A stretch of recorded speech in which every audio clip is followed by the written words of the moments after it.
Hello? Can you hear me? Yeah, can you hear me? Yeah, I can hear you. Hi, live. Hey, what's up, bro? That's good. Hey, We're round two, man. Round two. round two. Hey, this about to go different though. So look, this is what we about to do. I'm about to play this audio. I'm about to play I this already heard audio it. for you, I already Maya. heard it. Let it run No, again. I'm I about already to I'm heard about it. to play it for you. I'm about to play it again, and then I'm gonna ask you the questions, okay? All Because I've right. been I've been talking a lot, and we got some new people in here. So let Oh, me okay, just okay. let All me right. play this one more time, and then I'm gonna ask you the questions, so it could be fresh. Where is it at? Here she go. So if you haven't heard, Moroccan soccer player Hakimi is engaged in this vicious divorce battle with his soon-to-be ex-wife over assets to be distributed upon a divorce. The problem is Hakimi took all of his assets and put them in his mama's name. Now, the fact that he did that, that's a whole nother video. I'm going to give you tips on how to make sure you never end up in this situation. Step one, get a prenup. I've talked about this before. I'm going to talk about it again. And you might be thinking, I don't have enough assets for a prenup. A prenup will mandate both parties to disclose what assets they have, where they're located, and whose name they're in. If she would have done that, she would have known from the beginning he has nothing in his name. Step two, I want you to have a provision in your prenup that requires you to get paid out for every year that you are sitting at home taking care of the family and taking care of the kids. And you might be thinking, oh, I don't need to do that. Shut up. Shut up. Society is going to pressure you into a lot of things. Your love for the family is going to pressure you into a lot of things. And you need a payout in the event that you sacrifice your entire career and sit at home. Because you're not going to be able to jump back into the freaking work market with a gap in your resume.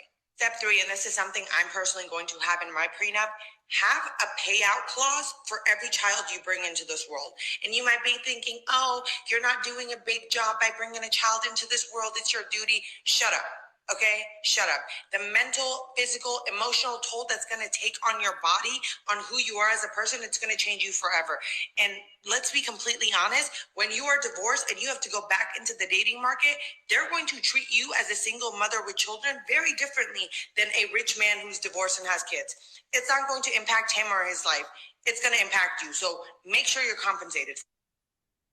All right, Maya. Let's get into it, man. Let's get into it. Get So into Maya, what are your initial thoughts? On that audio. Do you agree or disagree with anything she said, and why or why not? Yeah, so first of all, before I get into just the whole video of itself, I'm actually a big fan of her account, Sister Talks with Sahar. Right. And so I just want to give more context of who she is, what she's about. Go And ahead. because I think it explains a little bit about why I am in such favor of what she's talking about. So she is a double barred attorney. She has multiple degrees. She talks about this a lot. So she regards herself a high value woman. And so I don't really subscribe to the whole high value whatever, but her main message to women as a TikTok dating coach or whatever is you need to set yourself up for success in marriage and dating and life in any other you would in any other aspect of your career, whatever. So it's not that I heard a lot of women are trying to use men and pump them for everything they have, and she is so not about that. So I think what she's talking about in this case is this lady clearly did not know that he had all of his assets in somebody else's name. If you are entering a marriage, a partnership, and you're wanting this lady or your wife, I should say, as she said, to be at home with your kids, whatever, that's a lot of labor, domestic labor that she's putting into this partnership. He was not forthcoming about that for whatever reason. So it made her, one, look dumb because, oh, aha, it's this gotcha moment. 98% of his assets aren't even in his name.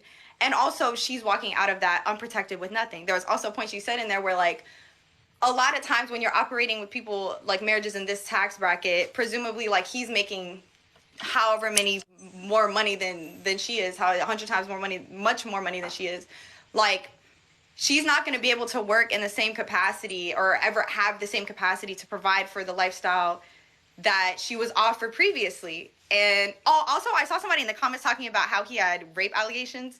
So he's a piece of trash regardless. Just want to throw that in there. But yeah, that's kind of where I'm at overall. Okay. But tell me what. So do you agree with 100% of everything that she said? I'm seeing like I people in the comments talking about like she's worth the same amount. Like I don't think that I know enough about this particular scenario to say, oh, I agree 100%. Whatever. Everything has caveats. At the end of the day, these are people I don't know. Like this is such a high profile situation. Like I'm not about to sit up here and act like I know everything about this. I agree with the premise of what she's saying that women should have prenups because like she said there is a legal obligation for both parties to disclose all of their assets. This ensures equality and fairness in marriage more than it does not. Okay, it's not just so that women can be set up for just in case something happens. It's so that everybody is clear on what people are going into the marriage with, so both assets are protected. So if something were to happen, you're walking out with full knowledge of what you were getting yourself into. um So, yes. but Maya, so why is it now that she's making a video informing women of um you know informing women of these things? Like you said, she's on here all the time. She said that she's, according to her, she dates like this high earning executive, and like I said, like you said, she considers herself a high value woman. She says women should have these. She said women should have the highest of the highest expectations. They shouldn't deal with average or below average men. So I'm just saying, I think traditionally, like when marriages don't work out, I think women are, the ones that are the beneficiaries most of the time. But now in a situation like this, to where the man basically like pulled a woman on the woman, like a lot of women are like up in arms right now. So it's like, why are you making this video now? Why have you not made this video? Why didn't she make this video a long time ago? And I didn't. You correct me if I'm wrong, but I didn't hear her say anything about having genuine love for a man. I didn't hear her say anything about a woman having her own. It was like, make sure you do X, Y, and Z. So in the case that you don't want to be with a man anymore, you can still be like majority of the other women and, end up on the winning side. Wait, okay. First thing, you said a lot there, so I just have a follow-up question. What do you mean exactly by like he pulled a woman on a woman? Like what is You that? know, What does that you mean? you know how people be like, what if I pulled a you on you? Yeah, I get what that means, but in what way did he pull a woman on his ex-wife?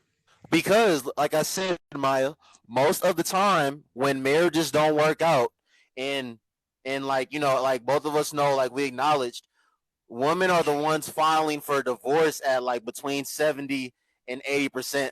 My bad, kiss me through the phone. Women are the ones women are the ones filing for divorce 70-80% of the time. And even with them filing for divorce 70 to 80% of the time, they're not ending up in this position. Most women are getting 50% or whatever percentage of a man's assets that he had before the marriage, that he may have accumulated during the marriage. So now when this man has all of his assets in his mother's name, and she's the one that, she has her assets and her money in her name. So now she's like the breadwinner. She's the one that's going to be like coming out on the losing end. He basically pulled what a lot of women do to a lot of men on her. So that's why a lot of, if this was something that happened regularly, women wouldn't be so up in arms and in shock like they are right now. She wouldn't have made this video if this didn't happen. She wouldn't have informed women of the importance of prenups if this situation didn't happen.